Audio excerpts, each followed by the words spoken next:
And just like that, another week of the minor league baseball season it's complete. It's crazy to think, but we're already in August. Absolutely unreal. But that means we're back for another week, another new episode of Prospects of the Land. I'm Tate McCully, as always, with me, my co-host Nate Boat. Nate, how are we doing today? Well, we were a little concerned about the Twitter stream because it wasn't loading for me, but we got it. It's up and we're good. Technology, for the first time in a while, decided to pull a new one on us, but we figured it Yeah. out. We are the technology masters now. We get this stuff down.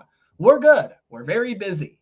Very busy. Ooh, I have not gotten a day off in a long time. I will finally get a day off to nice, chill, and relax Friday night. My local theater is putting on Field of Dreams, and I get to go watch that for free, by the way. So I'm really looking forward to that Friday night. Have not seen that movie in forever, but I know it's fantastic, and I can't wait to watch it again.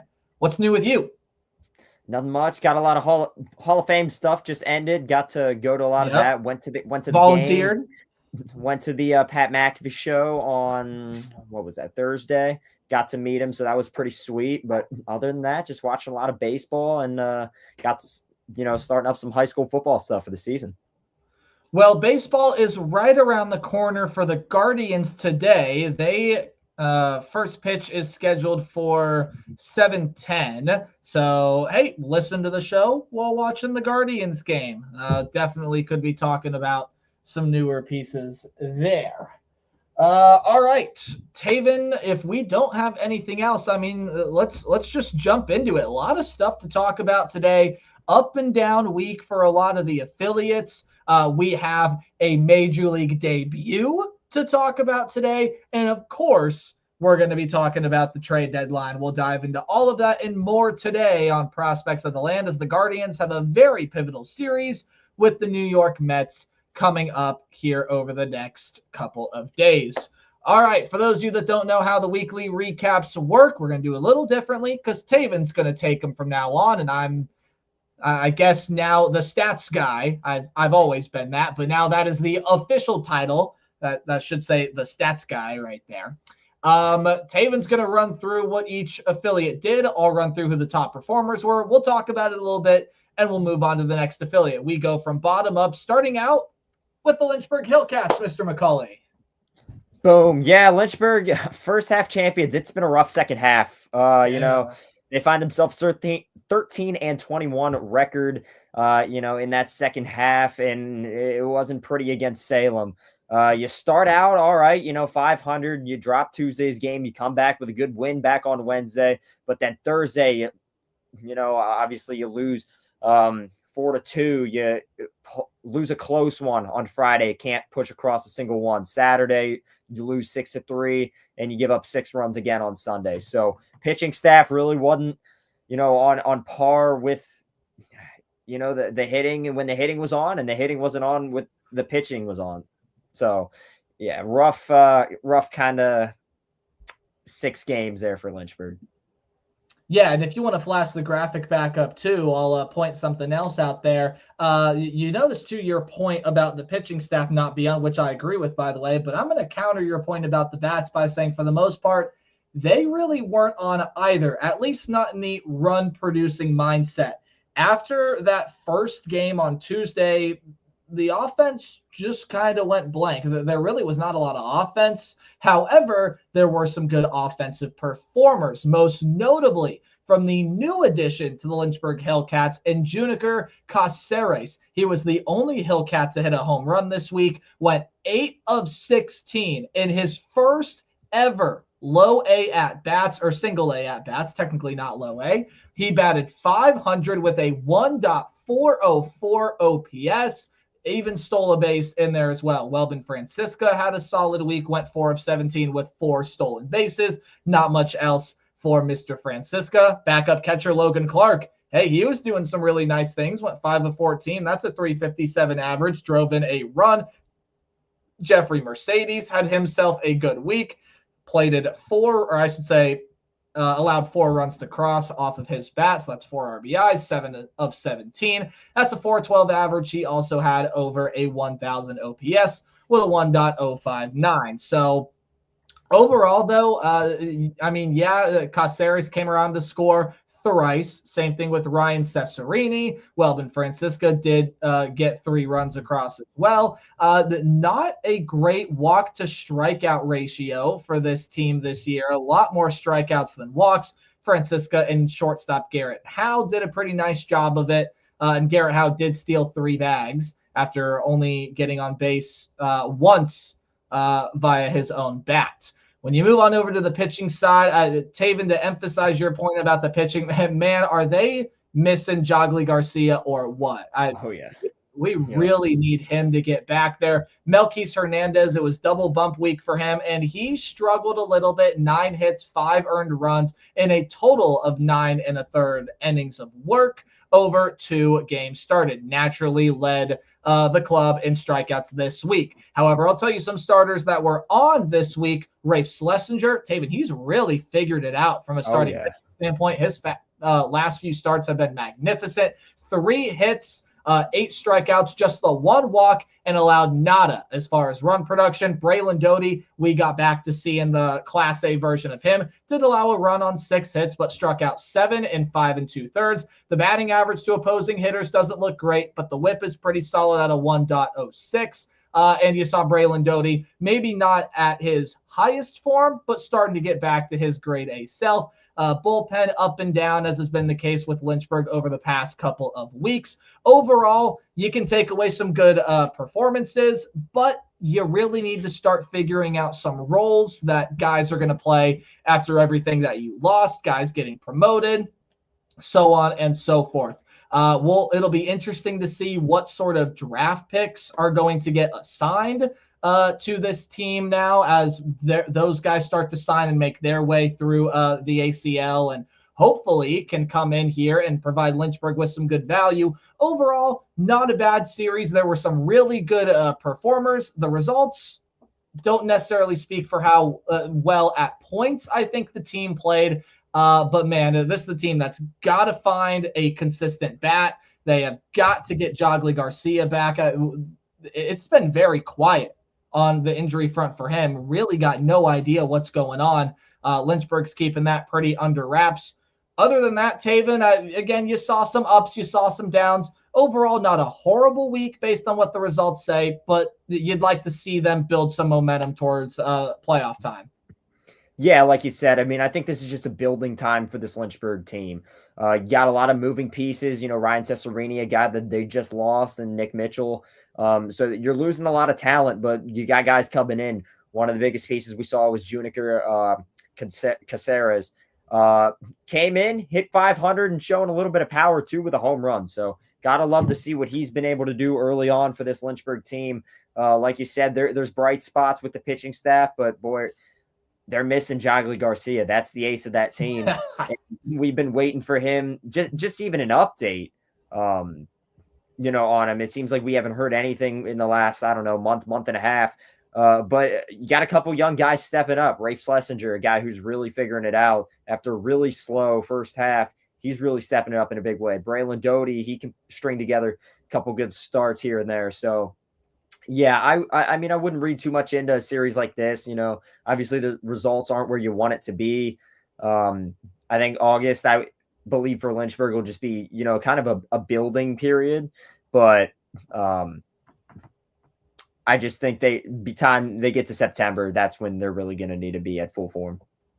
By the way, you can see these graphics before anybody else when you go follow our Instagram. That's what I'll say. All right, Taven, what'd the captains do? Yeah, Lake County, again, they put together a good series. They're really stringing them together. 21-15 in the second half. You take 4 out of 6. I think that was a typo on the Thursday game. They did lose that one 4-5, but half a game. Yeah, correct. Half a game back of Great Lakes, who was in second place. Again, you don't need to get first because West Michigan, they already won the first half. So they essentially do not matter. So all you need is that first place spot above any team not named West Michigan. Tuesday, you come out the gate a little slow. You drop 3-4. It was a close one. Then Wednesday, pick up a nice 3-1 win with some great pitching in that game on Wednesday. Thursday, you win a really close one yet again. Lose a really close one yet again. Drop that 4-5. Friday, the Bats wake up 7-2. Saturday, the Bats stay hot 5-1. And Sunday, another pitching duel, and you pull that one out with a 2-1 win. Great week for the captains, in my opinion. Anytime you can get a series win.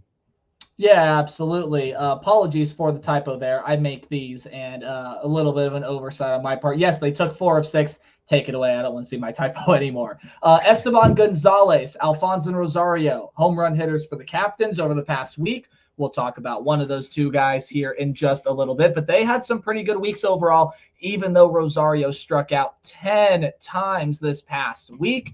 That's something he's been working on, though. However, we're starting to see some of the pieces come to life, Taven. This is what we've pushed about Lake County. You need some of these guys to step up and start playing up to their level of prospect ranking. Ralphie Velasquez has been doing that over probably now at this point the past month. He went 6 of 21, had a double, 3 runs driven in. Not a bad week for him. Nick Mitchell did struggle this week, but we know what he's capable of. And Christian Knapsick is really in a funk right now. His bat was really, really hot and now is pretty cold. But there are a couple of names here that stick out to me. Juan Benjamin hitting 400. And finally, Mr. McCauley, Jason Churio getting going. 9 of 20, 450 batting average, had a 500 on-base percentage, and a 1,000 on-the-dot OPS, 9 of 24 RBIs with a double. Finally, you're seeing him produce. That's got to feel so good, not only for him, but for this organization and the people that talk about it as well. Pitching was a little bit up and down. Josh Hartle pitched a beautiful 6 innings. The rest of the starters, some had some pretty solid outings. Caden Favors, a solid 6 innings where he only gave up 1. Sean Matson, you could go either way with him. 2 earned runs in 6 innings pitched, but struck out 8. Jackson Humphreys, same thing. You could go either way with him. Mostly the bullpen was great. And we're going to keep talking about it until he changes. Tyler Naquin is still not giving up a run. Oh, yeah. He pitched 2 2/3 more innings, which now, off the top of my head, I'm not going to guess. I'm just going to go ahead. 22 innings pitched right now for Tyler Naquin, and that's a lie. He has given up a run. But I don't think it's come in any sort of big – actually, no. Wait. What am I missing here? No, I'm correct. He still has not given up a run in Lake County. He gave up runs when he was there in the ACL. So overall, 8 innings pitched for the captains, 22 total going back to his time at the ACL. I'll clear up confusion. And Taven, not only the fact that he's only allowed 1 run, he's only allowed 1 hit. Yeah.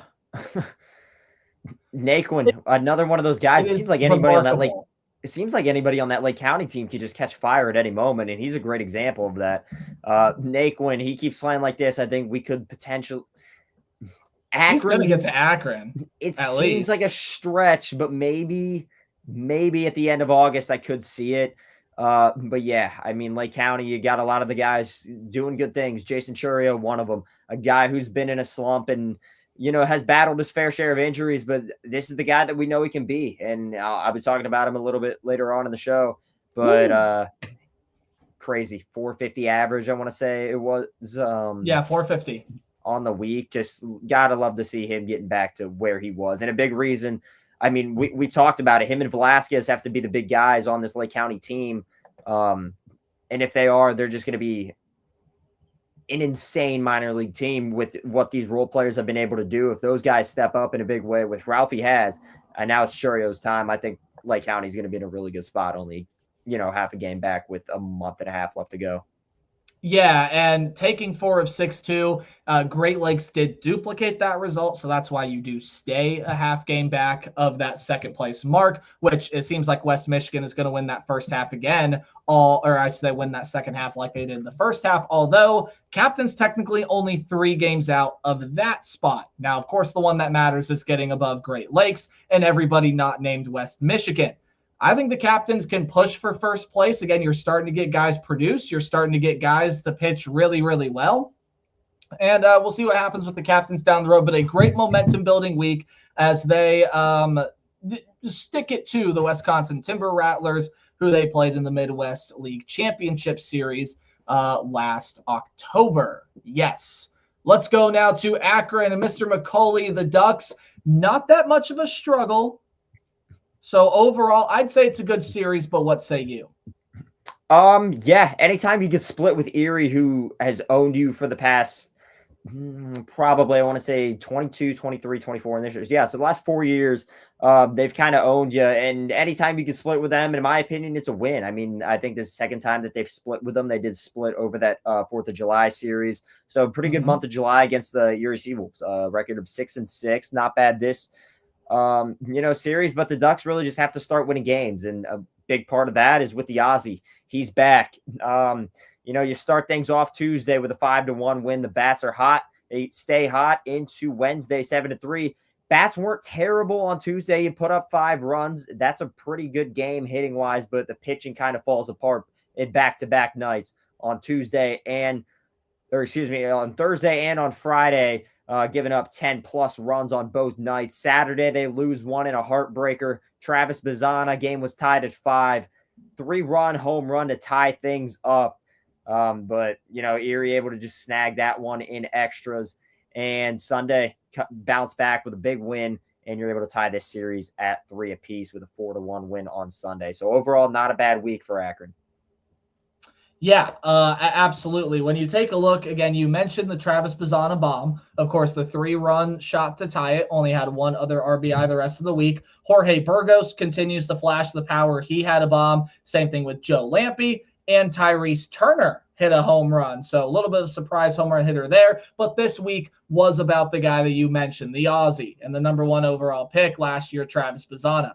Had a home run, went 7 of 19, came around to score a team high 5 runs, tied with Guy Lipscomb, who also had a really good week. Bazana hit .368 and had an OPS of 1.110, even in walks to strikeouts, 3-3, driving in 4 RBIs. Burgos drove in 5 on a pretty solid week. Tyrese Turner hit .385. You love to see that. Jake Fox only played in 2 games, but went 3 of 5 there as well. Angel Yanao had a solid week. Cooper Ingle had a pretty good week, hitting just shy of 300. And then Guy Lipscomb, 8 of 22, .364. Taven, you look at all those runs there. They didn't score less than 3 runs. And you look at Friday, they probably could have easily scored more than 3. A lot of missed opportunities there in that game. So this very much so is a team where I think the Bats are really starting to find that consistency and come around. You can take the graphic away, and I'll talk about the pitching staff. We won't mention one name because we'll talk about him later, but he did make a rehab start. However, Yorman Gomez,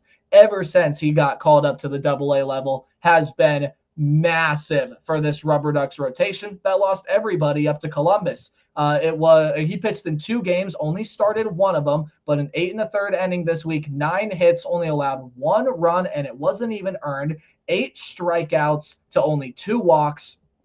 And you take a look at some of the other starters, mostly guys that struggled. So Yorman Gomez coming in here and being the guy that can give some consistency to this team. Just phenomenal stuff out of the pitching rotation. You really need a guy to step up, and Yorman Gomez has been that guy. Some of the guys out of the pen had good weeks, like Steven Perez, and Alaska Abney made his return. Really good stuff to see Alaska Abney back with that sidearm frisbee slider. He is really, really dangerous. So the Ducks starting to get healthy. But there were some other bullpen names that got touched up quite a bit. Zach Jacobs was not that great. Neither was Davis Sharp or Zane Morehouse. You also do look at Adam Tulloch and a massive blow-up game for him. Speaking of getting healthy, though, you do get Tyler Thornton, who's starting to come back to form. Trevor Steffen working his way back from injury there as well. And again, a mixed bag in the pitching staff. A lot of the damage done, though, on Thursday and Friday when they allow back-to-back games of double-digit runs. Overall, though, like I said earlier, you're starting to see the bats come around for this team. That starts with the Aussie and former number 1 overall pick. You need more of this pitching staff to get going. And apart from last week, Dylan DeLucia had also been a very good piece, but Yorman Gomez has been throwing gas ever since he got up to the AA level. I think this is the team that, again, they're only 5 games back. Being a Duck, well, you and I being Duck fans for a long time have known that this team has come back from a lot worse in a much shorter period of time. There's still a lot of baseball left. They're still very much in it, but this is a team that I think has just got to start piecing everything together. Starts with getting healthy, which they are. Starts with getting a lot of these promotion players that come up from Lake County to fit into the system. This is the time, the second half in Major League Baseball, where you see more of the change, and it's harder to build momentum. I think the Ducks did a good job last week at building that. You split with a really good team in Erie, and you can move on next week and hopefully get a series win. Yeah, like you said, I mean, anything could really happen in baseball, and especially minor league baseball. And the second half is kind of where we see these things happen. You're getting a lot of talent moving around. You're gonna get a lot of guys from Lake County who have been on absolute fire. And I think that's going to help this team obviously a ton. Now you battle the injury bug. I think that's kind of going away. You talk about guys like Alaska Abney coming back. And obviously you're getting Travis Bazana back, who's, I mean, undoubtedly should be your best player. Number 1 overall pick, former. So you expect a ton out of him. But then again, you have guys like Cooper Ingle and Jorge Burgos that can just change the game with just a swing of the bat. So if everything clicks, and in my opinion, is really that pitching staff that's been gutted after Davenport and Messick and Peterson left, those guys kind of have to figure it out. But if those guys can really figure it out, I have no kind of doubt in my mind that the bats are really going to get things going. And this Akron team can really hit a 180, and they can do it really quick too, just putting together 4-win series, and potentially you get a 5-win series. That's going to be huge. So name of the game is just against the good teams. You split against the teams that you should probably beat up on. You get 4 or 5 games. Yeah, absolutely. Agreed. All right. Hey, it was a home run party in Jacksonville for the Clippers. Alas, Taven, it didn't lead to many wins. Yeah. Rough week for the Clip Show. Tuesday, 3-10. You lose that one. Pitching staff nowhere near on Tuesday. Wednesday, you lose a close one. The pitching was there, but bats couldn't get anything going at all. Thursday, 3-5. Friday, they get rocked. Pitching staff gets rocked again, giving up 9 runs. Saturday, come out big. Pitching staff's on, bats are on. You see what you can do. 8-0 win. This is what, this Clipper team has the potential to do. But then Sunday, the bats get cold again. Pitching wasn't awful. You only give up 3 runs, but you can only push over 2 against Jacksonville. So you only come out with 1. There was a caveat with those home runs. They didn't really come in that big of spots. They were solo blasts, or maybe a 2-run shot when you were already down. It just didn't really come in that big of moments. However, I didn't lie to you. There are a lot of them. John Kenzie Noel, 2 bombs. To echo the sentiments of our friend Logan Petoskey, where is this power coming from Milan Tolentino? 2 more home runs this week to add to his total. George Valera, good to see him get back, and he hit a home run in his first few games back. And then Khalil Watson, the new promotion up to Columbus, hit a bomb, as well as Will Wilson, the guy that has seen Major League time. Those guys all had pretty solid weeks. Khalil Watson struggling to adapt to the AAA level, as I think you would expect. Other than that, though, Diane Frias, a pretty solid week. Cody Huff, a pretty solid week. But you can't really say too many great things about the bats. They struck out a lot. They did not draw that many walks. They didn't even draw that many runs home. And when they did get some over the fence, they were not in that big of spots. You can even go into the pitching staff. And look, Parker Messick was beautiful in 5 2/3 innings, allowed nothing, got the win, 6 strikeouts. He was blissful. The rest of the pitching staff, like we've sort of talked about on podcasts before, has really struggled. Austin Peterson has really struggled to adapt to the AAA level. Vince Velasquez continues to struggle. Aaron Davenport had a bad start. Ryan Webb didn't even make it through 3 innings. He had a bad start. And a lot of this pen wasn't up to code either. Franco Alamon, who knows what's happening with him? He might be hurt again. Who knows? Jake Miller, another struggle of a week there. Bradley Hanner did not pitch great, gave up 3 runs, 5 hits, and only 2 innings. That's a double-digit ERA.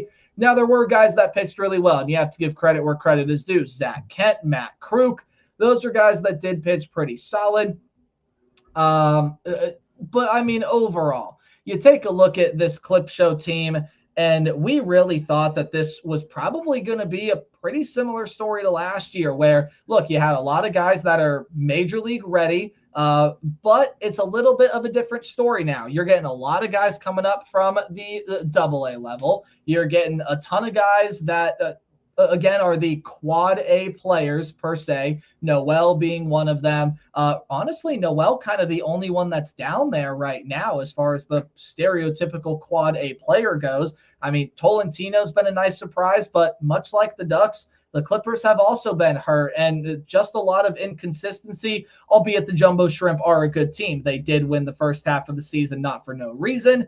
But this is a team in Columbus that it's going to take a lot for them to get into the playoffs, Mr. McCauley. I think the best you can ask for the Clippers right now, let's see them work back to 500 over the next month or so and just get in their job right now, develop some of these prospects as playoffs look pretty sleek. Yeah, I'd have to agree. Just so many teams. I mean, bleak, there's 15, not sleek, bleak. Only 15 playoff spots. Or 15 teams in a division, 1 playoff spot. It's going to be tough to win. Yeah, Clip Show just has not been on. Like you mentioned, I think the name of the game now is just really just get guys to develop and just, get them to see major league time. We've seen, a guy we're going to talk about in a little bit, CJ Kayfus. He's getting a shot. So we might see a couple more of these guys getting shots. Maybe a Petey Halpin if he starts stringing some things together. Milan Tolentino. So I think that's just the name of the game now for the Clippers. Speaking of players that we're going to talk about, let's talk about who we thought stood out to us this week. It's your prospects of the week. Taven, you're going to go first because I know not all the graphics got made. We both are very busy people, but you can give the people a little taste on what the graphics are going to look like. Start with your pitcher of the week. Yeah, start with my pitcher of the week. The only graphic we do have today, but they will all be out on the Instagram and I'll throw them up on X too. So that's why you got to follow the X and the Instagram. See all the graphics, see all the breaking news. We're going to start putting out transaction graphics as well. So go over there, drop a follow. Yep, go over there, drop a follow. But my pitcher of the week's got to be none other than Parker Messick. I mean, the dude's love it. Absolute beast this week. Pitched August 2nd against Jacksonville. 5 2/3 innings pitched, so he gets a Clip Show to the 6th inning. Only allows 1 hit, does not allow a runner to score, and he strikes out 6. And at the plate. So absolute unreal things from Parker Messick. I think he's got to be the next guy up to Cleveland at this point. Just he's been stringing out, stringing together start after start after start that's been solid. So it's got to be my pitcher of the week. And a little spoiler for a segment we got coming up later in the show. I like the teaser. You keep the people entertained, my man. Your hitter of the week. Let's do that too. Hitter of the week, gonna go with Jason Chourio out of Lake County. The dude's been in a little bit of a slump this season. He's battled injuries, but this is one of the best weeks that we've seen him have at the plate in a very long time. 450 average on the week, 9 hits, 4 RBIs against the Timber Rattlers, who, they played in the championship last year. So Chourio, love to see him healthy. Finally. Love to see him, getting out of a slump, and it's just great to see. I'm glad that we go in different directions with our pitcher and hitter because we'll stay on topic of hitting. Let's go down to Lynchburg and talk about the ACL guy. We're going to talk about Juniker Caceres. I figured he was going to need a little bit of time to adjust to the next level of competition. Nope. The dude, by the way, who I think we discussed on podcast last is 17, 18. Yeah, 17. He's 17, kind of like the Ryan Williams conversation with Alabama last year. He's 17, and he just hit 500 in a professional baseball league. 8 hits on 16 at-bats, 3 doubles and a home run, came around to score 3 runs, did steal a base in there as well in his first week in low A. I mean, come on now. That is absolutely outstanding from Caceres. This is a guy that I think we really got to watch closely, Taven. He could be a star in the making. Yeah, 100%. Like you said, I mean, dude's what, 17? That's absolutely insane. And he wasted no time getting after things in his, if you want to call it pro ball debut, I would. Lynchburg. I mean, ACL, we'll consider that pro ball, but first affiliate games the entire week. Dude goes out there and hits 500 and launches a long ball. Does it all.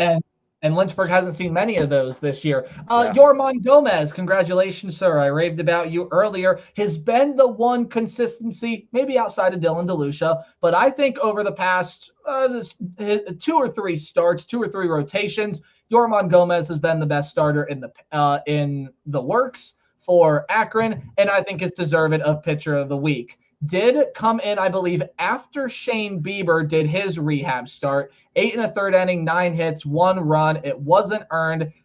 Gave up 2 walks and struck out 8. So while I don't think it was the best week for Yorman Gomez, to me, honorable mention to Parker Messick, almost went there, but I'm going to go with Yorman Gomez just because of what he has meant to this Akron Rubber Duck pitching staff. He has been huge in a pitching staff that has really struggled since all their guys went up to Columbus.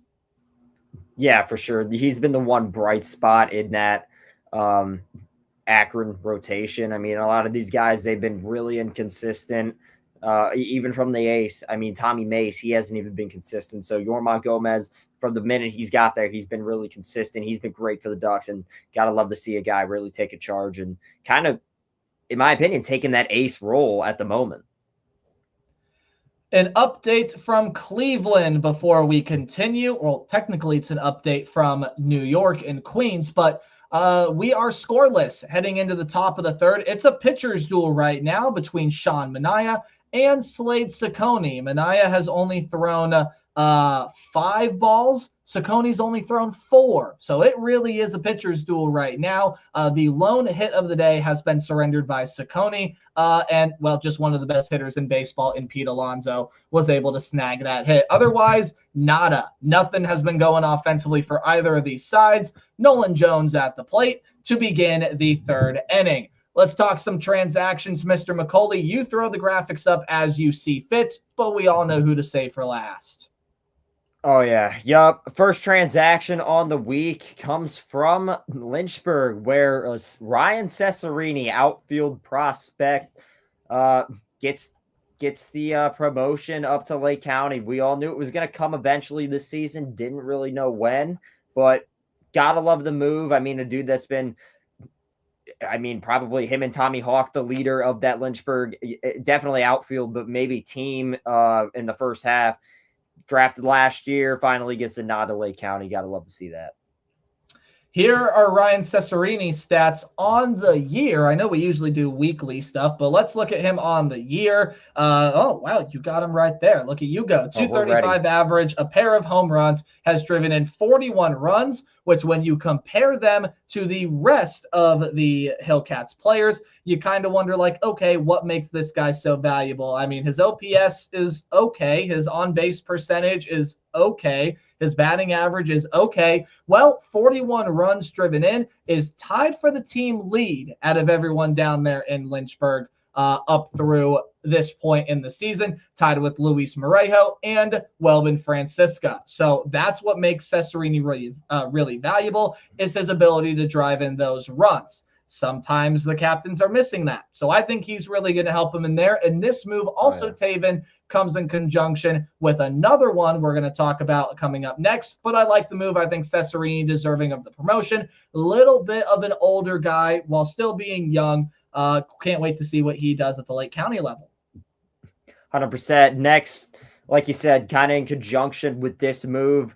And if Akron wasn't getting hot now, they just got a power bat and a guy who can hit for contact, who's going to absolutely help out them in a big way. Alfonso Rosario, trade piece back last year at the at the deadline when we when did we? Yeah, it was at the deadline for Eli Morgan. I know he was in the Eli Morgan trade. I don't know if that was at the deadline or in the offseason. I want to say it was in the offseason. It was yes, it was in the offseason. November 20th, 2024, the Cleveland Guardians traded Eli Morgan to the Chicago Cubs in exchange for Alfonso Rosario. And man, gotta tell you, this trade worked out really well for us. Really did. Oh, yeah, in a big fashion. I mean, just take a look at some of the dude's stats. Absolutely unreal. 268 average, 16 home runs. So he can do power, contact, whatever it may be. 47 RBIs, and then I'll let you take the rest with Alfonso Rosario. Just what a player to watch. Yeah, 852 OPS. That up to this point of everyone that had played in a Lake County uniform this year is third. He is just 1 point behind Wilfredo Antunez, who of course is also up there in Akron, I do believe. And then 887 from Jonah Advincula. Well, guess where he's at right now too. So you take a look at Rosario again. The 16 home runs are the biggest thing. He doesn't really get a lot of extra base hits. If he does, it's over the fence. But like you said, can hit for contact as well. 268 average, pretty darn good. Also a caveat to throw in, he's stolen 12 bags. So while he's not going to run as often as guys like Jonah Advincula or, of course, our favorite base stealer, Tommy Hawk, he has the proven ability to swipe a bag here and there. Walk to strikeout ratio needs some improvement, but he is also a really nice defender out there in the field. Mainly plays right, but I think you can even see him play a little bit of center as well. By the way, love the Cleveland Monster uniforms there as well from Lake County. Whew, those are nice. But speaking of nice, I think Alfonso Rosario is going to be a very nice piece here for the Rubber Ducks in the coming weeks and for the rest of the season as well. I really like the moves this week. Yeah, for sure. A guy that's just going to add so much more to that Akron team. A lot of depth, obviously an outfield guy. I wonder if they'll mix him in with a little bit of first like they did with Burgos. But a guy who kind of reminds me of Burgos. I mean, a big home run hitting guy. Yes, he does have a little bit of a better average than Burgos, but I mean, a guy who just gets on base, does all the right things right. So, yeah, Alfonso Rosario, a guy who our guy Logan Petoskey, he was high on him, loved him, and he said when he gets to Akron, you guys are gonna like him. So we're gonna see big time what he's about in the coming weeks. Mr. Petoskey may sometimes forget that we root for all the teams, but of course, having an internship with the Ducks, you see the flag behind you. Yes, I think Duck fans, including ourselves, are really going to like what Alfonso Rosario brings to the next level. Not a dig on you, Mr. Petoskey. We love you. We love your insight. All right, we all know what comes up next. Those were the minor league transactions. Taven, we had a major league transaction happen in this organization, baby. A major league debut this weekend. Throw it up. Let's do it. Let's talk about it. We got to find it. That was the only one that I did not put in. Give me 3 seconds, but go ahead and talk about it right now. Little bit delayed here, so I will draw out the suspense. But this is a guy that everybody has been clamoring for.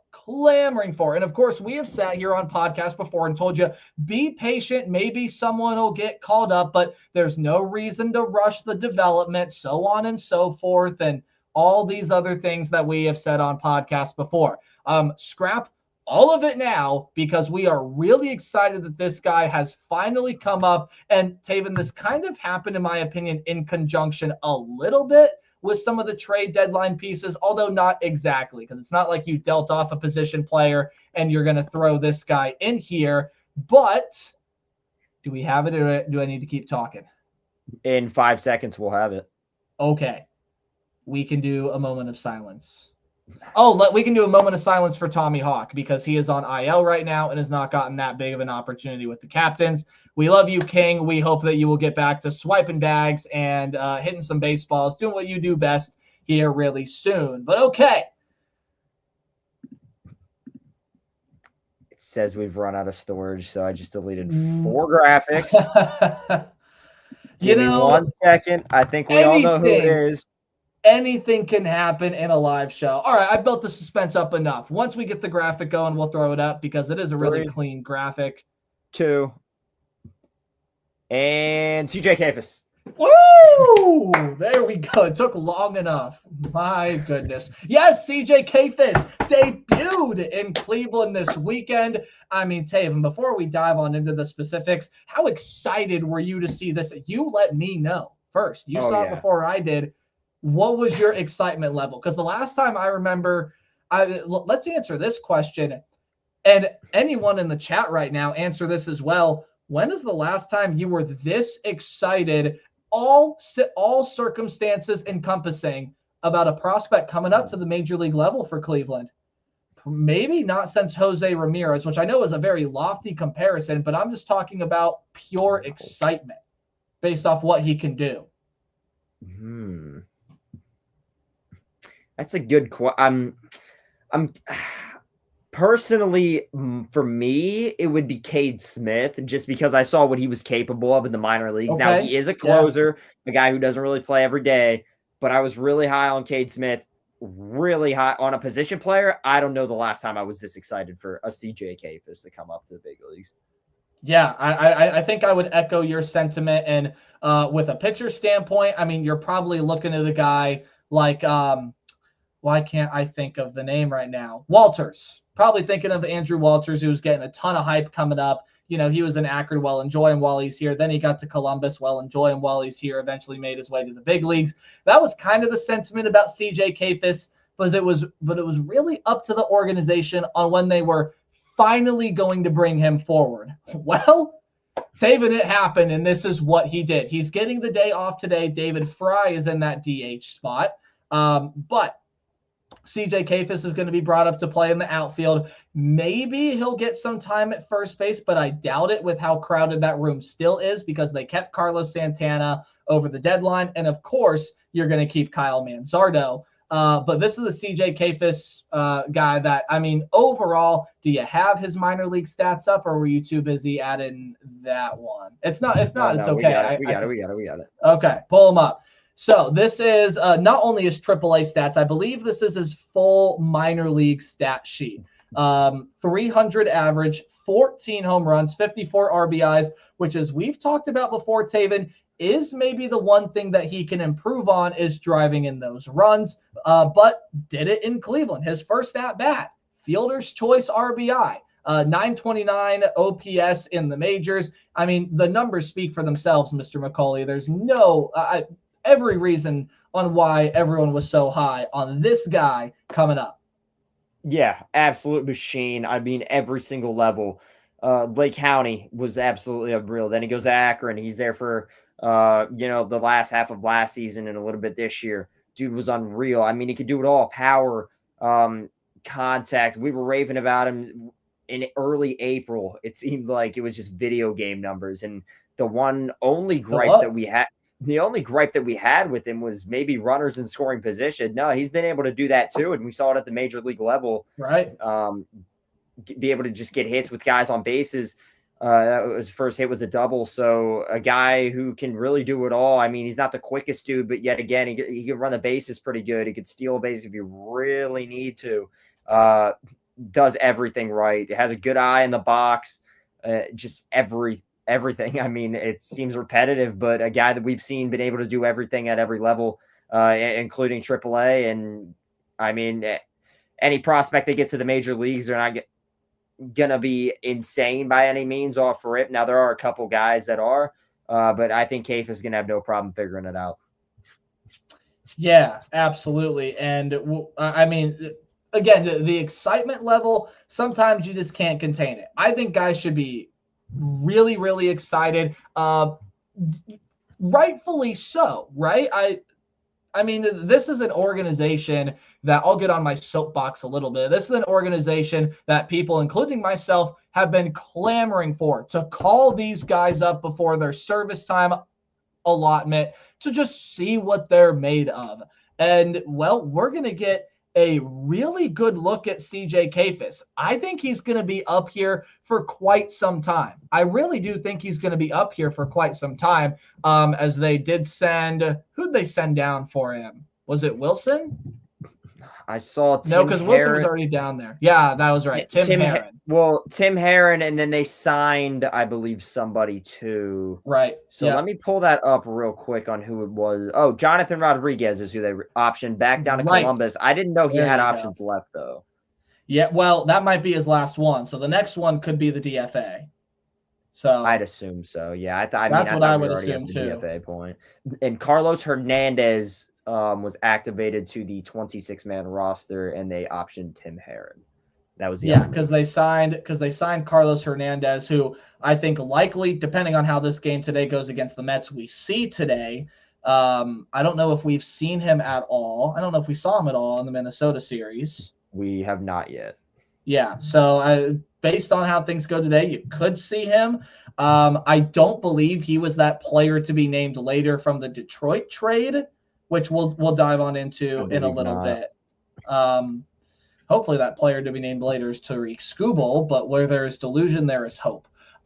So yeah, I really excited about CJ Kayfus. I mean, again, there's absolutely no reason not to be. There's no reason not to be excited about CJ Kayfus. He can hit. He has a great eye in the batter's box. He plays a really good field, is starting to come along in the outfield, plays a really good defensive first base. Again, like you said, while he's not known for it, can steal a bag if he absolutely 100% has to, although not his ideal forte. Hits for contact. He can get one over the fence. Had his first hit as a double that went right over the right fielder's head. We think he's going to be pretty special. In fact, I think he was both of our minor league Guardian system MVPs last year. Obviously now, obviously now not eligible for that award because he's seen major league time, but he would still be considered for it this year too. He's been a really, really good player. Again, hitting 300 throughout many different levels of the minor league system. That's really, really special. Now, again, people are going to call for DeLauder. Well, he's got to stay healthy first. CJ Kayfus has proven he can do that. I think he's deserved this call-up. This is an absolutely fantastic move to just give the guy a shot. Jonathan Rodriguez, the swing is too slow. So you trade in a guy that honestly can play a bit of anywhere because you can't put CJ Kayfus in the outfield. That's where he played, and he had Sunday's game at the DH position, which I think you're going to see pretty often there too. To be honest, Taven, I'd be a little surprised if he played first base, although I wouldn't put it out of the realm of possibility based on how Stephen Vogt likes his utility guys. Yeah, I mean, I think keeping Santana at the deadline, I think that was very 50-50, but now that, they obviously made that called, we've seen Manzardo. I really see Kayfus as the right fielder. That doesn't mean that we won't see him play first because I do believe he'll get a couple games here and there at first. I just don't really see them using him as a first baseman, but as a right fielder, the dude's equally as effective. He's solid in the field. I mean, he doesn't have crazy speed, but again, a serviceable right fielder in the field, but you have that bat changes everything about the guy. So I do believe we see him more so as a right fielder in Cleveland. Yeah, that's what I'm sort of thinking too. And again, that's the gap that you need to fill. I mean, as long as Rocchio and Arias are there, you have your tandem. As long as Lane Thomas is on IR, Angel Martinez can be your center fielder. You even look in left, you know what you have in Stephen Kwan. Again, the big key positions are up the middle and then right and center. Those are kind of the two big points of contentions right now. Today, they have Angel Martinez and right, and the two guys that I mentioned up the middle in Arias and Rocchio. Again, that right field position is the one that's up for grabs. And whether, Chase DeLauder is going to fill that eventually, who knows what happens now if Milan Tolentino continues to play like this, Petey Halpin if we let Lane Thomas go, and so on and so forth. So, Taven, this now begs the question. Before we get to the real question, little 30-second answer here. What is your confidence level in the Guardians calling up more prospects now that they've done it with CJ Kayfus? Number 1 through 10, 10 being really extremely confident, I would probably give it a 5. I mean, I think we're 50-50, and I think a lot of it's going to do with injuries. I mean, I really don't see them doing a lot more just because they really didn't make a trade. But, I mean, if a guy's really like in a slump and he has the option like we've seen with Rodriguez, and you got a guy in the minor leagues like Kayfis that's really doing good, I don't think they're going to be afraid to maybe mix a couple things up before the playoffs. Is that going to be a move of like a Bazana type guy of that nature? No, but I think we might be able to see a Petey Halpin maybe come up and swap a bench spot with somebody or something like that. Maybe a bullpen spot gets swapped around, especially with Clase. There's a couple roles to fill in that bullpen. So I do think there could definitely be an option to make some moves. I don't think they're going to be huge, but I think it's in the realm of possibility. Well, there is the potential that one could be huge. Now, I'm in full agreement with you. On a scale of 1 to 10, I'm right down the middle. Give that thing a 5 all day long. In terms of who it could be, I think Petey Halpin is probably the most likely option to get that call up. But I do think a guy who you had as your pitcher of the week would be the next big splash because of the injury problems with Chase DeLauter. Parker Messick is that next guy that you're looking at and saying, all right, he looks really, really good. And if, if Logan Allen continues to struggle, or if Joey Cantillo, honestly, has been pretty solid, but if he somehow has a fall off, then you can throw it up there and so on and so forth, right? But Parker Messick is that next guy that's going to get the shot. Doug Nikhazy got his shot this year due to some injuries, and it didn't work out well for him. I think he's got to now figure some things out as he's lost his confidence a little bit in AAA. But as far as Parker Messick goes, Taven, that's the next big splash, not named Chase DeLauter. Yeah, 1,000%. The pitching side of things, I think it is Parker Messick. And is there a chance he gets up here this year? Yeah, I think so. You mentioned Cantillo. He didn't have a great start at all against the Twins. He gave up 4 in the first. But he's been fairly solid, I would say, this season. But again, if you really need to change something up, maybe knock on wood, this doesn't happen, but another injury could hit you, or just anything could really happen in baseball. But yeah, I think it's got to be Messick for the pitching side of things. And like you mentioned, I think it's Petey Halpin with the bat, just because he is on that 40-man roster. So you got to give him a shot eventually, or you're going to lose him in the Rule 5 draft. Yeah. Well, what's the rule in that, by the way? It's if they haven't seen Major League time, they're eligible for the Rule 5 draft, or is if it's in the minor leagues period? Minor leagues period. Obviously, if you DFA a guy and he goes back to your minor leagues, a team can pick him up. So you rarely see that ever happen most of the time. Well, the Guardians can protect Petey Halpin by putting him on the 40-man roster. So he's currently on the 40-man at the moment, because he was in danger last year, but you're going to have to keep him on there if you obviously want to still protect him. Yeah, and I mean, you've got to happen to protect Chase DeLauter's starting to come up on time too, where you're going to have to protect him. But I don't think that that's relatively soon. I think it's coming up though. I think in a couple years. Yep. Yeah.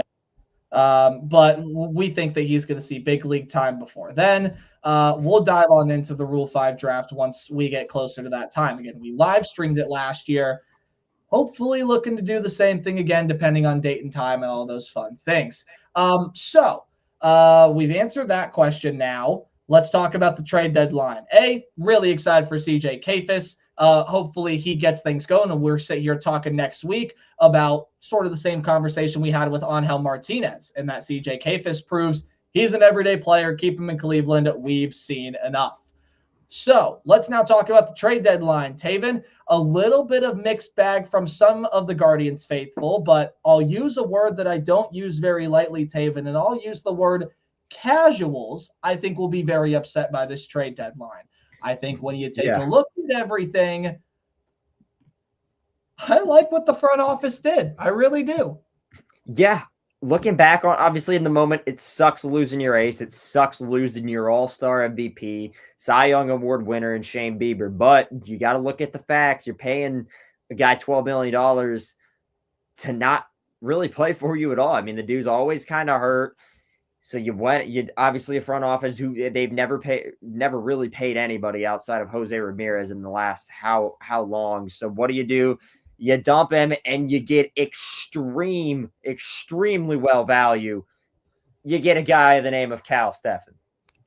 Yeah, Cal Steven, I think is that how you say that last name. I mean, this guy, Taven, the more and more I read about him, the more and more I like him. Oh yeah. I'll dive into a little bit of specifics here in a minute, but I'll let you take it away with what you know about Mr. Steven. Yeah, top 100 MLB prospect, minor league baseball prospect. Dude's an absolute unit. I mean, he was obviously one of the Blue Jays' top prospects. And to be honest, I'm shocked we got that value for Bieber, a guy with only 1 year left on his contract, which is an option. He does not have to stay with Toronto if he doesn't choose to. Now, I think he totally will. I don't think Bieber's a guy that, is going to elect free agency, but you never know. So essentially a guy with half a year on his contract, and you go out and get this dude. I mean, I believe he's a left-handed pitcher, freak of nature. He's a righty. Is he a righty? A freak of nature. I know he's got a 2-something ERA. You probably have the stats right in front of your face as I'm paying attention to the Guardians game. Juan Soto and Pete Alonso are both on first and second with 2 outs, but in the 4th inning. But again, a dude that's absolutely a machine, double-A guy. So once he starts getting into the feel of things, I believe Antonetti said on the Twins game, Akron for the most part, which is kind of what we expect being a double-A guy. So all but in here, that's where he is assigned to right now. Now, currently on the 7-day IL. With what injury, I am not positive, and I don't want to speculate. But this guy is 22 years old. He was a 2nd-round draft pick last year out of Mississippi State, and I mean, is just ridiculous. Now, we all know, before we dive on in actually to Cal Steven, I did it too. Before we dive on into Cal Steven, we do, I think, need to talk about Shane Bieber a little bit here, maybe for like a minute, because there are some people that could consider this a reach by Toronto. Now, I'm not one of those people. I think if Bieber pitches, he's going to pitch well. But you take the risk of adding more cap space on, and Toronto is very busy at the deadline adding a ton of pieces, but you add in Shane Bieber. If he doesn't pitch well, then, I mean, your postseason run is flatlined. But if he does pitch well, then he's going to command a lot of money. He's got a Cy Young on the shelf. And if he can stay healthy, he's a guy, Taven, that easily can make $20-25 million per year. And I don't know if the Blue Jays are going to shell that money out. So we'll let you speak on that before we dive on more into Cal Steven. My thing is, again, Bieber, I love him. I love him. He's one of my all-time favorite players, but a dude that's always been hurt. I mean, we can't really overlook that, especially in the last 3 years. The dude's really always been hurt. Like you said, when he does pitch, he's at a Cy Young level, but he's going to want $20-25 million is probably what we're going to think. And he'll get that money with a team like the Mets or the Yankees, obviously a big market team, and we're not able to pay that at all. And quite frankly, I don't think, if you're going to give that money to anybody, it should be Bieber. I think it has to be Kwan is the only right answer at this point. We'll talk about Kwan later. But yeah, a lot of people saying it was a reach for Toronto. I'm 50-50 because yes, like I said, I'm not one of those people. This dude is a great prospect, obviously, but you don't know what he can turn into yet. Obviously, a prospect, it's not a for sure thing that they're going to be great at the major league level. I mean, we saw Joey Cantillo, futures game, and this is no dig to Cantillo, but he has not turned out to be what we kind of thought he'd be. Still solid, but correct, not what we thought he would. Cal Steven, I don't think is going to be in that boat, but he very well could. I mean, nobody knows what he's actually going to do, and it's going to take him maybe a year or two to get to that point. Now, in that sense, I don't think it was a reach. I think it was a very even trade because Cal Steffen, he could be the next Shane Bieber. I mean, we don't know what he's going to turn out to be. He's got a 2 ERA, so he's obviously doing something right. But I think it was a really even trade and a really good trade for us, just known about the contract that Bieber is obviously going to want. You can't just let him walk for nothing with this guy's value on the table in his injury history. When you talk about Cal Steven, Taven, you talk about a guy who has a pitch mix that will not inherently blow you away. Mid-90s fastball, some pretty solid breaking stuff, nothing absolutely earth-shattering, but man, is his command fantastic.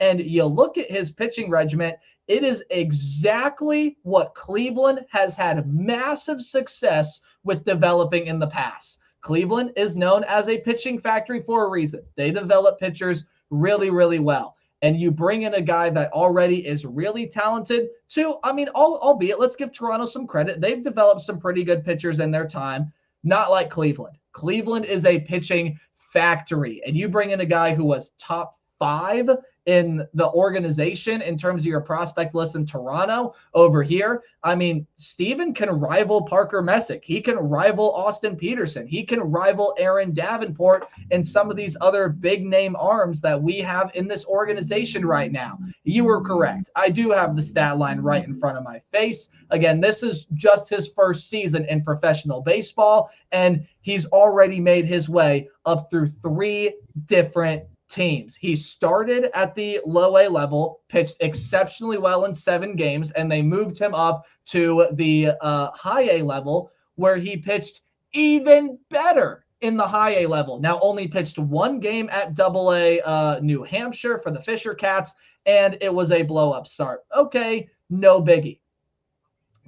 And again, now going on the injury list, well, that's something to watch. But overall, throughout his first season in minor league baseball, a 9-1 record. And we both sit here and say that records get overblown, and they are the most overrated pitching staff.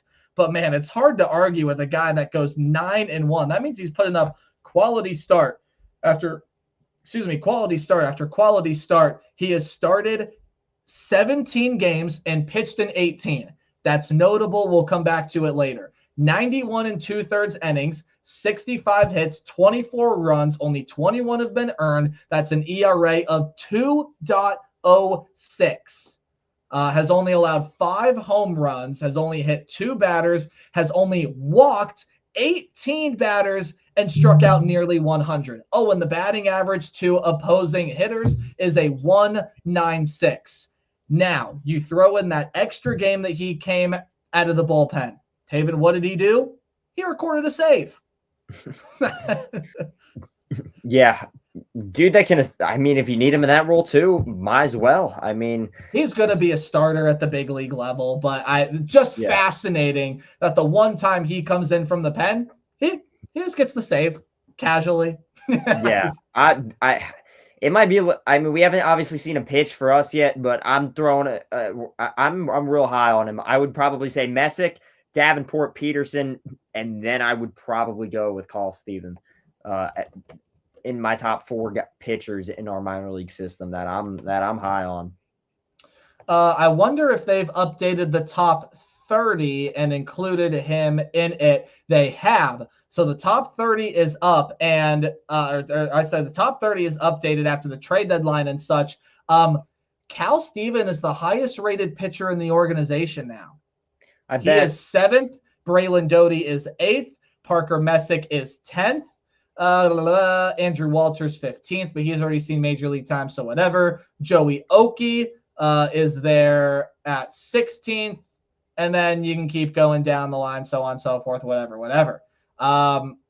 But yeah, Cal Steven already entering the organization is the highest rated pitcher. And Taven, listen to this build for a pitcher. He's 6'4", 215. He is a beast on the mound. He's a beast. Yeah. I think we both have really high value outlooks for him, and I think that that's going to come to fruition. Taven, I really don't see a world where this guy doesn't at least work out to be a serviceable starter at the major league level. Yeah, for sure. I mean, maybe the only thing could be injuries, but you can say that about everybody.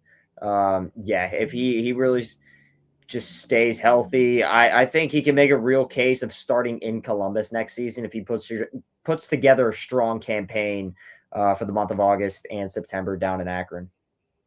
And even if you take a look too at, you can take the graphic away. Let's project forward a little bit, and let's assume what we think is going to happen with Cal Steven, and that he reaches the major league level in a couple of years. Listen to this pitching rotation that you could have. Tanner Bibee, when he's on Cy Young version of Bibee, not that he's been in Cy Young conversation, but he pitched like it at times last year. So you have Tanner Bibee, you have Sergeant Slade Ciccone, You have Parker Messick. You have Cal Steven. You have, maybe you can throw Joey Cantillo, Logan Allen, someone else there in that mix. Well, we forget about John Means too. Yeah, I think a lot of people have. I don't has he had a rehab start yet? Not that I've been aware of. So there's another name you could throw into the starting pitcher mix. But the future of this pitching staff looks very, very bright, to say the least. It looks exponential. Oh, Gavin Williams. I don't know how I forgot Gavin Williams. Throw Gavin Williams into that mix too. I mean, this pitching staff at its peak could be unbelievable. Yeah.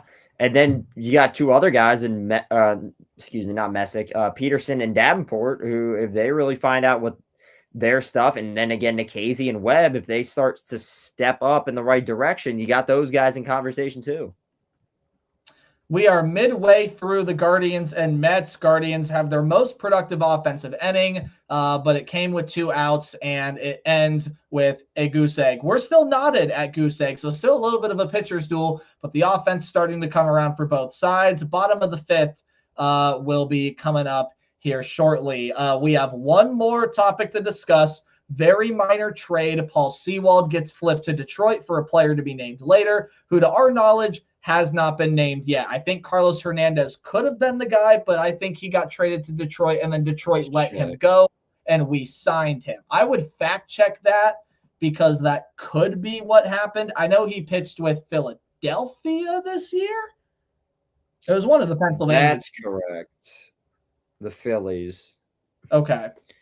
Let's go to his transactions. So, was designated for assignment on June 11th by the Phillies. Then the Tigers claimed him off of waivers. They activated him, and then they designated him for assignment, and we picked him up on July 31st and has been activated 3 days later on August 2nd. So that was not the player to be named later. Correct. From Detroit, but obviously the player to be named later is nothing crazy. I remember the player to be named later last year who we gave up to the Giants was none other than Nate Furman, right? Who is actually surprisingly pretty solid this. Yeah, I've been keeping an eye on him. He hasn't been doing too bad. Doesn't make much sense that he's in Single A now, but whoa, he was at Akron at the time, and 2020. That's crazy. 2025, he played a game in rookie ball, shockingly, and he's played 5 at low A. So interested in that, but yeah. But the other big point of contention for the trade deadline was Steven Kwan. There were rumors upon rumors upon rumors, but I know when I got that James Wood is being traded to the LA Dodgers, I knew Kwan was safe, because the Dodgers were the biggest team in on Steven Kwan. And I think if the Dodgers went and got someone else, then Kwan was going to be safe. There is no understating that it is massive, absolutely massive, that he is coming back. But Taven, what I want to talk about is not him from the trade deadline perspective. He has now come out vocally and said this publicly before, but it has been heightened to the point now where you really have to talk about it. He's like Jose Ramirez. He loves the city of Cleveland. He loves his teammates. He loves the ballpark. He loves the fan base. Of course he does. It shows him all the love in the world. Why would he want to leave? So my hypothetical question, as we usually have one every podcast episode, is this. Well, technically we had 2 today because we talked about the Guardians calling up more prospects. But the thing, the fact of the matter is here, we know that this is a really big keepsake, and he's under club control until I think 2027. So they still have some time. There have been the sentiment, and I think I've even said this before, where they have passed up his time to sign him because now they're too expensive for his taste. I think Kwan knows what kind of money he's worth. I think Jose Ramirez knows what kind of money he's worth. Would he take less to stay in Cleveland? And by less, I think we need to define that first. What do you see Steven Kwan being valued at? I'd go 20 to 25. I would agree. I would say $25 million is definitely what a Dodgers would give him. No doubt about it. And so if you want to say Steven Kwan's going to take less, you're probably looking at 16 to 18, maybe as high as 20, but they're not going to. was the exact number I had in mind. Okay. So the hypothetical question is this: would Steven Kwan take $7 million less per year to stay with the big league club in Cleveland? What do you say, yes or no? This is purely hypothetical. So personally, I hope I'm wrong, but I don't see Dolan even dishing out that much money for Steven Kwan. I hope I'm wrong, but I really don't. I mean, the dude is just incredibly cheap. But I do believe that he will take a pay cut, exactly like Jose Ramirez did. I mean, you watch Steven Kwan play, he just looks like he just loves his team, loves everybody in the dugout, and he's boys with most of those guys. I know a lot of them went to his wedding and stuff. Like him and Naylor, Bo Naylor, they're boys. I mean, everybody in that dugout, it seems like, are just just good friends, and I don't think he wants to leave Cleveland by any means. I mean, you got the fans, like you mentioned, behind him. Will they dish out the 18? That's the question we kind of have to ask ourselves. I know after his rookie year, I was saying, look, you give him $80 million for 10 years and he probably would have taken it. And that might be a little insane to sign a rookie for 10 years. But if, I was in the front office and we made that move, it would have paid out pretty nice. So. Yeah, I mean, obviously hindsight is 2020. I'm never a fan of the long-term deals like that because you just never know what can happen. You never know, when a player's going to fall off. You never know if, knock on wood, my desk is made of wood, he snaps his leg or something along those lines. God forbid that happens. I know I just put that thought up in the air, but I'm just echoing the sentiment that you just never know what can happen. I like the 6 to 7 year deals, but I'll get off my soapbox on that now. This is very much so a situation that I think the Guardian front office could treat like Jose Ramirez, because if he's true to his word and he's like, yeah, man, I love it in Cleveland, I want to stay here, like I don't want to play my big league career anywhere else, then okay, maybe they throw 15 at him and see what he says. We know the Dolans, and they are going to give him the lowest billing possible. Maybe they throw 10 million, and I think Kwan would look at that and laugh. I would if I were Steven Kwan. But I mean, I think eventually a number that we're talking about, anywhere from the 16 to 18 million dollar range for, I'll say, 5 to 6 years to stay in Cleveland, I would love that a lot. And it doesn't break the bank. It's not something that's going to cripple you from going out and getting other pieces, other vets. And with the prospect farm that you have coming up, why not? You already have third base solidified. Jose Ramirez looks like he's going to be good for a really long time. Steven Kwan's probably going to be that as well. So why don't, you throw the money at Kwan? I would hope sooner rather than later. Yeah, I would too. I'm trying to find what they gave Jose a year. It was 7 years, 141, which comes out to, I believe, 29. You said what, 7 year, 141? $19.1 million, which is just laughable. That's all getting per year. There's no way that's correct. It's different. So the contract's weird. So 2022 he made $22 million. 2023 he made 14. Then last year he made 17. This year's 19. Next year's 21. Then 23, 25. So it goes up $2 million a year. That average is what Spotrac. Right. Average value of the contract. So he's signed with. Okay. So Taven, this could be a really big offseason here in 2027, because if they still haven't signed Kwan, then there's that deal. This deal has Jose under contract through 2028. Yep. So some really pivotal points here coming up in the next couple of years. I would think Jose Ramirez is going to sign back. I just don't see that not happening. Right. And he'll be older by then too. Not saying he's not going to be as good, but I don't think he's going to make he might make that money. I don't know. That's going to be interesting. Yeah, so now throwing that into the mix there, I mean, they're probably going to have to get Kwan on a deal that's closer to the 16 mil than the 18 mil mark, especially if Jose is going to command more money, like on average 25 per year, because this total contract value is 7 year, 141 mil, which is an average of $20.14 million per year. And I know you said the Yeah. contract is weird, which is insanely cheap for Jose Ramirez. I thought we had him on the books for 23-25. Yeah, and I don't know. The Dodgers would easily pay 35 a year to have Jose Ramirez in the lineup, if not They might more. pay 40. Yeah, I mean that's the bare minimum. So yeah, I mean just absolute guy taking a deal. It's gonna take Quan to do that. I mean he's gonna get his 25 wherever he wants, in my opinion, with those big market teams. So if you could snag him for $8-9 million less, that would be the heist of the century. Well, that and the Jose Ramirez contract there as well. Yeah. But other than that, sir, I'm all finished with that point. You anything else on anything we've talked about today, or anything else that's piquing your interest in the baseball world this evening? I think that's all I got. I mean, we covered pretty good. I mean, some big moves with CJ Kayface. You got the trade deadline. We didn't make too many huge moves, but we made enough. Made the really big one. And it's been a very fast-moving Guardians game. You only got 4 innings to go watch there at home. Goose eggs on both sides. The pitcher's duel really coming to life here. Mr. McCully, the number today, now that we finally got an early tweet out. 28. Oh. Solid today. Not too bad. Got to compete with the Guardians, so you got to keep that in mind. Yeah, that's true. 28 feels a little disappointing after we get the early tweet out. We get that up, and yeah. Oh, well, hey, we appreciate all. Got to do better.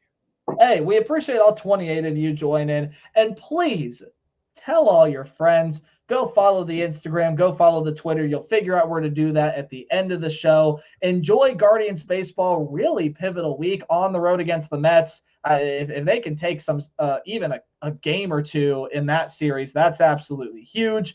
Twins and Tigers play each other, so they'll beat each other up. Maybe last thing we can talk a little bit about is I think it's going to be really hard for the Guardians to outpace the Rangers, the Yankees, the Mariners, the Red Sox, some of these other teams that are up towards the top. But I think it's doable. The AL is always wide open. There's a lot of parity. But this is a big week for the big league club as the competition starts to get a little bit stiffer in the second half of the season. You are on the road against the Mets and then on the road against the lowly White Sox, but still a road series nonetheless.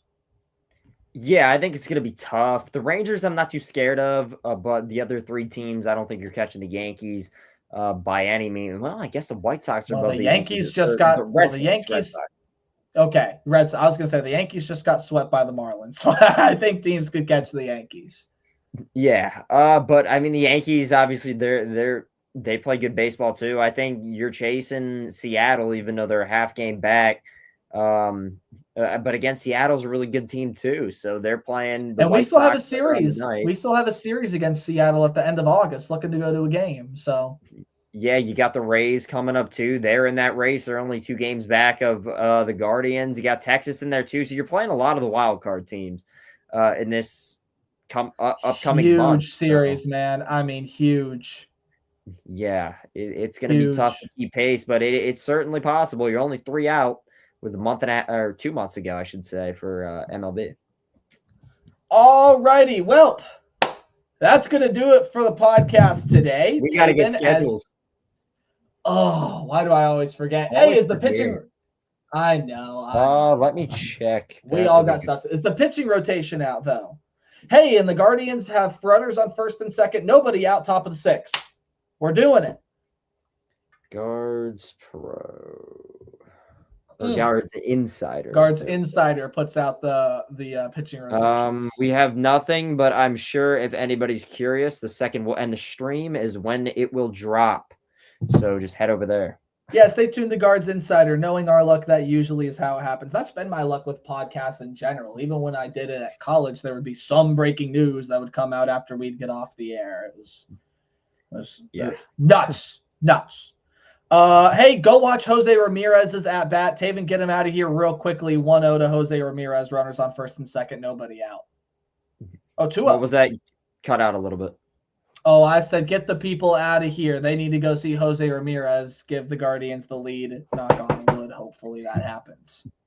Yeah, appreciate everybody, sticking with us. Oh my goodness, we didn't even do schedules. All right, never mind. You're gonna have to watch Jose Ramirez. We got too caught up in pitching rotation. All right, as per usual, I tell you where they're going. We'll make this fast, and then Taven will tell us where the opponent sits in the standings. Columbus is at home this week. They play Gwinnett. Pitching staff to be determined, but Gwinnett right around the standings mark with Columbus. They're also down there quite a ways.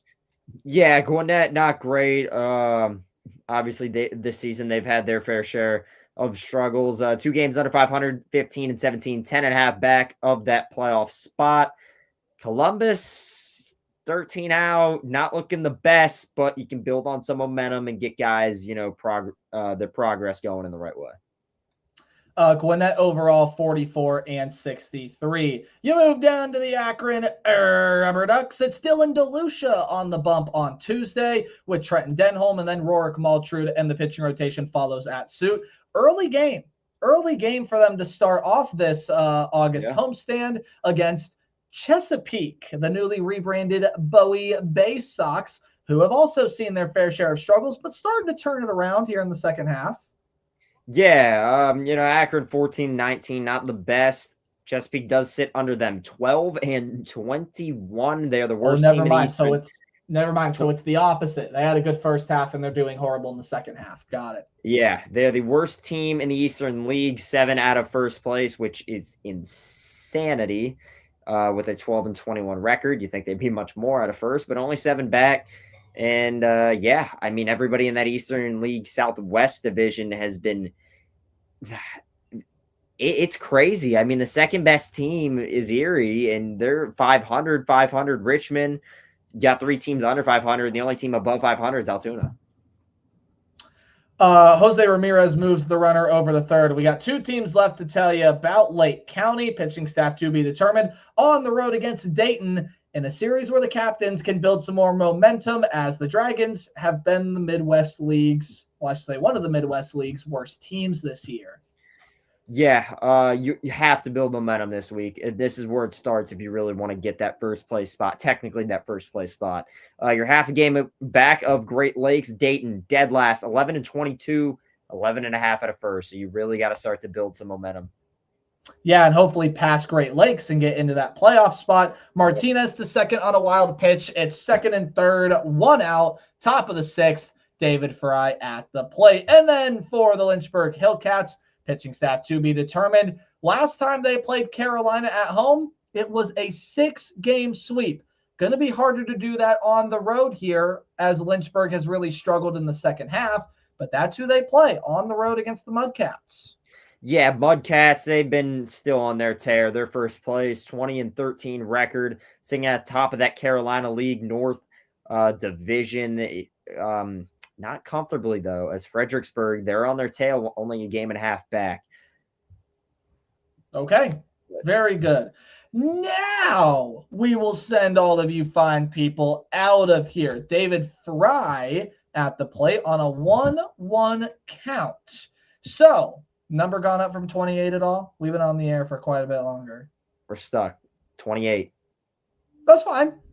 28 is a good number. Got to get back up to 30 next week. Got to.